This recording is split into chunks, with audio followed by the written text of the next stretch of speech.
Well, there we have it, the final Black Country derby of the season, and probably the last one for at least 12 months now, barring any significant miracles between now and the end of the season.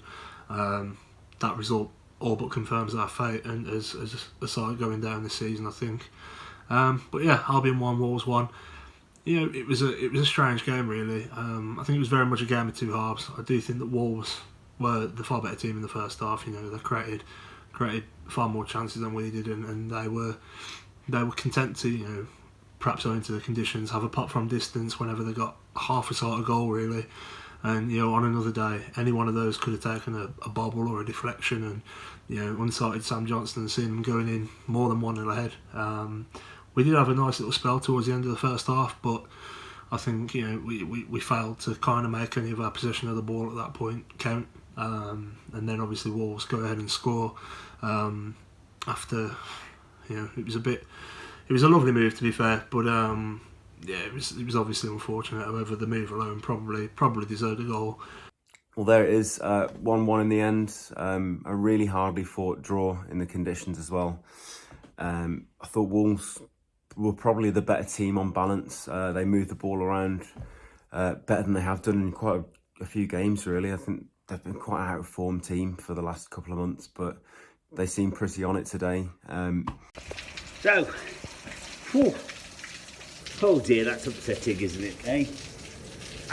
I'm a happily pleased man. I'm a very pleased man, you know. It doesn't take a lot, but I missed the second half entirely. Car breakdown. But I don't care. 25 years and counting, you ain't gonna beat us, Wolves. 25 years and counting, you really are such fools. I thought it was a shame that Dara O'Shea was hooked in the first half. Certainly when Semi Ajayi stayed on the pitch. I think Ajayi's shown that a few times this season that concentration and decision making isn't his strong point. And you know, I think Dara O'Shea's in good form, so he was unfortunate to be subbed off for a tactical switch, and not for the first time this season either.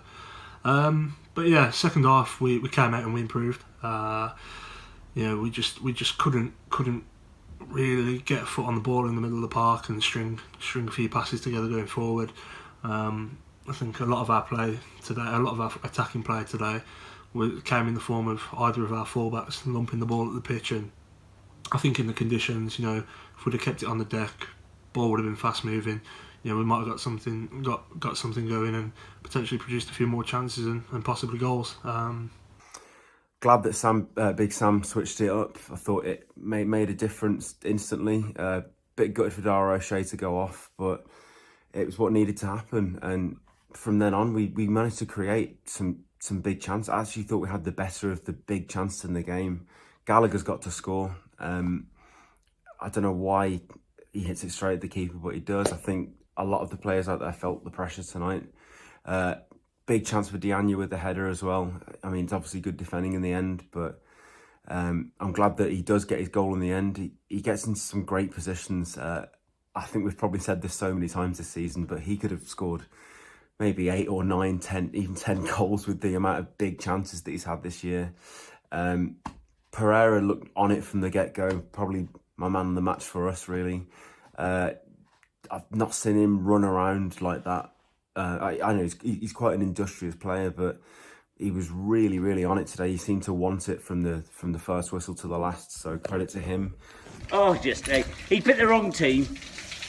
He realised it, made a change. I ain't Sam's biggest fan, I can pretend for that. You know, I will never criticise somebody for making a mistake and putting it right. And, you know, he obviously made a mistake. We all saw it. There was only one team in it. They were going to beat us by loads. But they didn't, did they? They just can't beat us. They just can't beat us.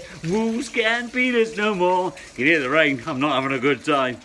But I'm very, very happy, man. Baggies, 25 years and counting.